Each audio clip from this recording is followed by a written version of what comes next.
Hormuz প্রণালী দখল করা দূরে থাক, এক ইরানে তাদের দক্ষিণ পশ্চিমাঞ্চলে যে বিমান বিধ্বস্ত হয়েছে ইরানের গোলার আঘাতে, সেখানের যে পাইলটদেরকে উদ্ধার করতে যে আমেরিকা যে পরিমাণ নাকানি চুপানি খেয়েছে অকল্পনীয়। সর্বশেষ আর একটা তথ্য আসছে, খুবই ইন্টারেস্টিং দর্শক। সেটা হচ্ছে যে ইরানের হাতে পড়া, ধরা খাওয়ার ভয়ে নিজেদের 2টা বিমান ধ্বংস করছে।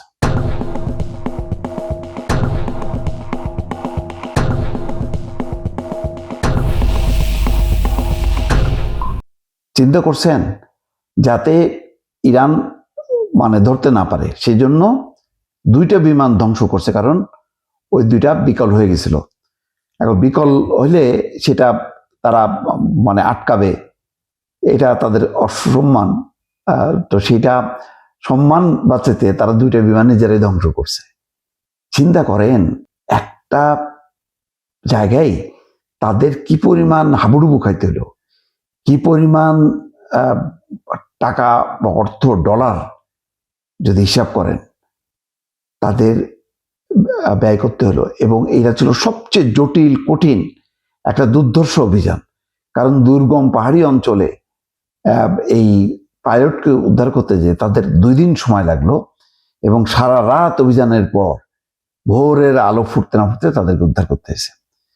ইরানে নিখোঁজ মার্কিন ক্রুকে বা পাইলটকে উদ্ধারে অভিযান চালানোর সময় যুক্তরাষ্ট্রের 2টি পরিবহন বিমান বিকল হয়ে যায়।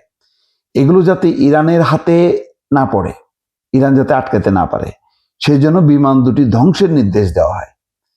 দ্য নিউ ইয়র্ক টাইমসের এক প্রতিবেদনে এই তথ্য উল্লেখ করা হয়। সম্মান থাকলো এইসব করে, আসলে কি সম্মান রক্ষা হয়? এগুলো হাসির বস্তুতে পরিণত হচ্ছে আমেরিকা দিনকে দিন। ইরানে গত শুক্রবার ভূপাতিত মার্কিন যুদ্ধবিমান F-15E এর পাইলট এবং ক্রুকে উদ্ধারে পরিচালিত উচ্চ ঝুঁকিপূর্ণ এই অভিযানের নতুন তথ্য এখন সামনে আসছে। মার্কিন কর্মকর্তাদের মতে এটি ছিল কয়েক ধাপের একটা জটিল উদ্ধার অভিযান। ডোনাল্ড ট্রাম্প F-15 যুদ্ধবিমানের নিখোঁজ ক্রুকে উদ্ধারের খবর নিশ্চিত করে বলেছেন, আমরা তাকে পেয়েছি, তিনি এখন নিরাপদ এবং সুস্থ আছেন।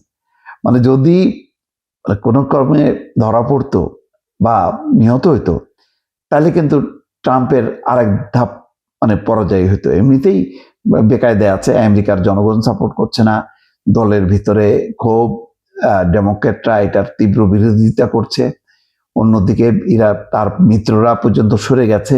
এই অবস্থায় যদি পাইলটও মারা যেত বা ইরানের হাতে ধরা পেত, তাহলে কিন্তু শেষ অবস্থায়।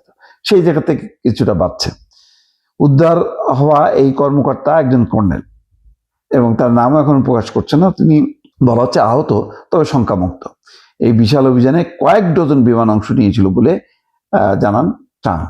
কি ব্যয়বহুল! এটা দেখাচ্ছে যে আমেরিকান সোলজারদের প্রতি বা আমেরিকান নাগরিকদের প্রতি ট্রাম্প কি পরিমাণ ভালোবাসা, যে কোটি কোটি ডলার ব্যয় হবে তবু তার নাগরিকদের সম্মান, মর্যাদা, তাদের ব্যাপারে যে কত কেয়ারিং, এটা প্রমাণ করতেছে।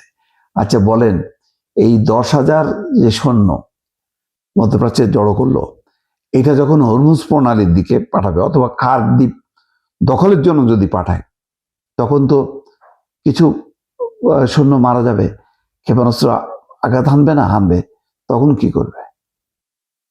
কিন্তু এটা একটা নাটক, মহড়া দেখালো, আন্তরিকতা দেখালো। তো এইগুলি করে কি আসলে ট্রাম্পের শেষ রক্ষা হবে কিনা, সেটা এখন প্রশ্ন।